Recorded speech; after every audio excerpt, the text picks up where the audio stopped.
My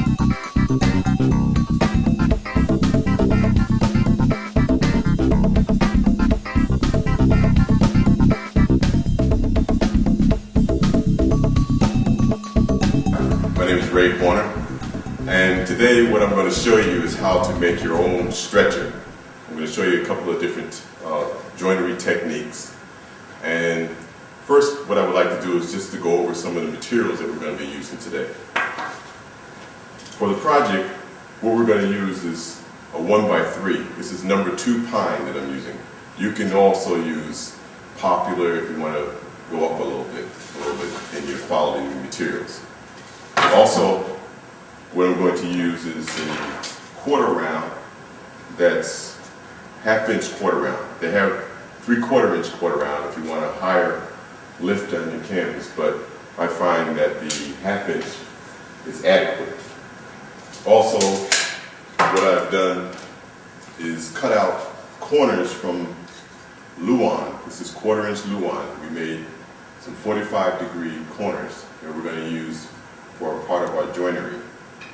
Also, one of the most important things that you'll need is to use your safety glasses, because safety comes first. Also, something to cover, to help you with your breathing and from dust.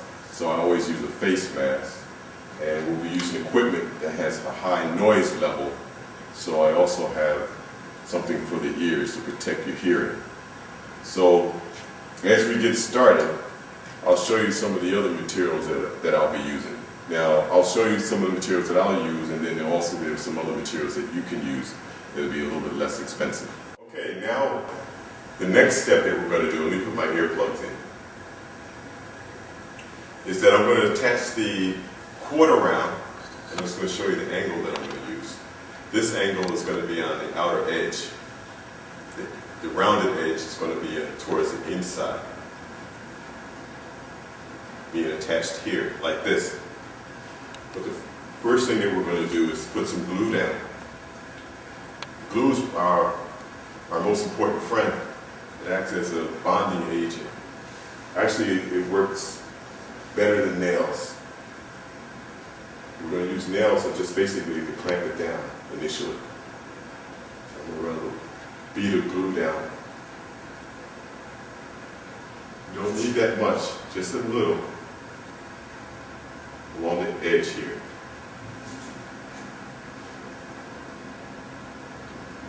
On this edge.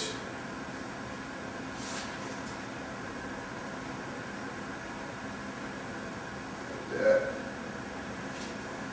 And we'll attach 1/4 round down.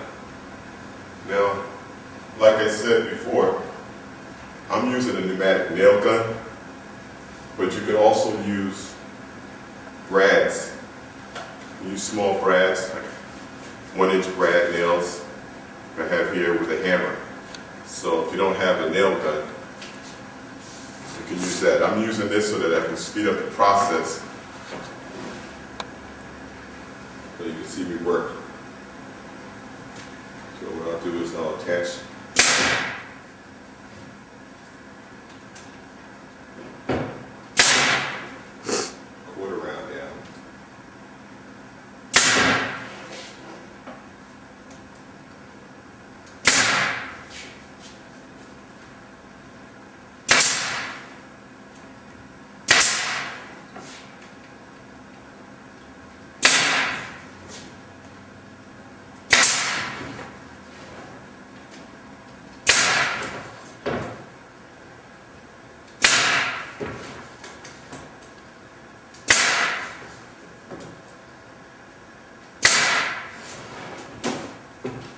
and that's basically the first step. As you notice, I have this nice flat edge, 1/4 round. It's on the inside, running right along the edge here. When the glue dries, it's going to bond this down even tighter than actually the nails are. Just, as I said, clamps. So our next step is we're going to go over to the chop saw and cut this into 45-degree angles. for part of our joinery process. What I've done now is you watch me attach one quarter round to one side, and now I've also attached it on another piece of stock. So we have two pieces of stock. They're both 6 feet. So it's a little bit more than what I actually need. What I'm going to do next is I'm going to cut these into 45-degree angles on each corner. I always use a combination square.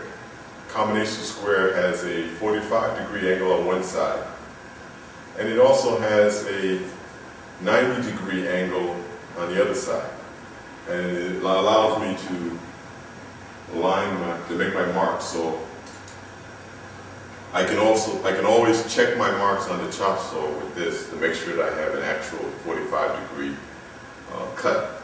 In case the chop saw is off a little bit, I can make that adjustment. So now let's go over to the chop saw and we can make the cuts. What I've determined that I want to do is I want to make my stretcher. I have two 6-foot pieces, but I want to make a stretcher that's 36 by 30. So the first cut that I'm going to make, I'm going to cut 45-degree angles on both pieces. And just to make sure that I'm roughly in the right ballpark, I'm going to take my combination square and lay it down on my stock. I'm going to cut off this bad stuff, this bad material here. And that's why I can go ahead and use the number 2 pine, because even though it's not the greatest, I'm not going to use all the bad material. I'm going to get rid of most of the bad material. Also, I need to remember where I put my nails. I don't want to use the chop saw to cut into nails. So I brought my nails back just a little bit. Although this is a carbide tip blade and these are thin nails, if I were using a larger nails, I could mess up the carbide tip blades, and that's something that we don't want to do. So let's get started in making these cuts now into the stock. Let me just put on my mask and we'll get started.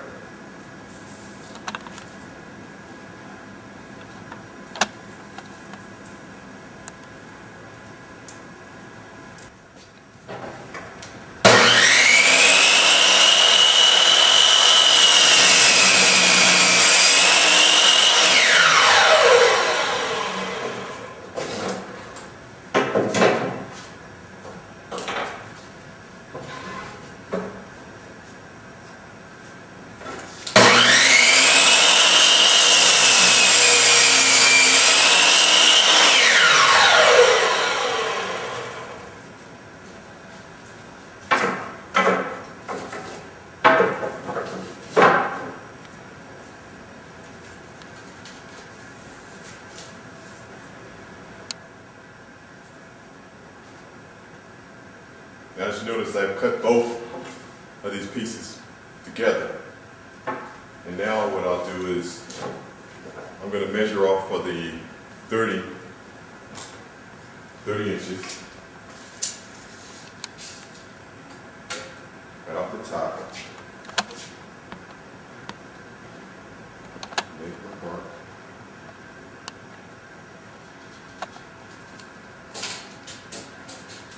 I'm doing them together because I want to make sure that they're twins.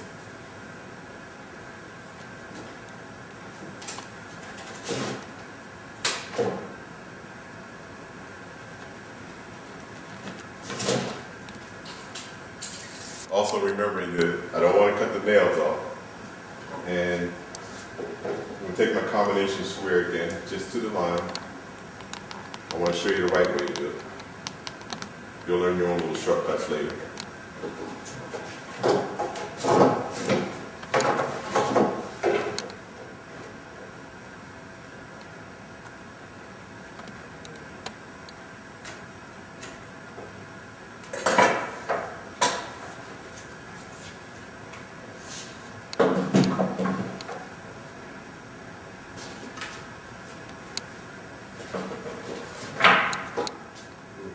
Adjust the chop chop saw to the other side.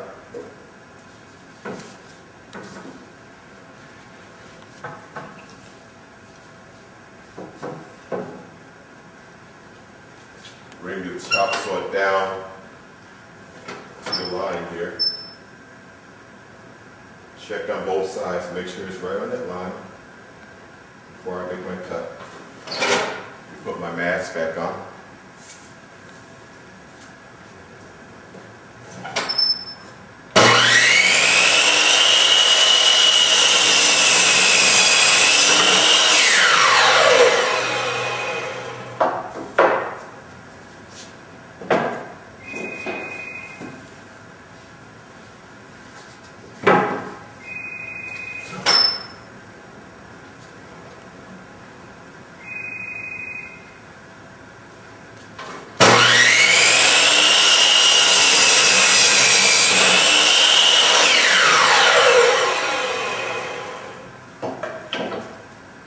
Now what I'll do is, just to make sure that they're both twins, set them on the table, drop them down.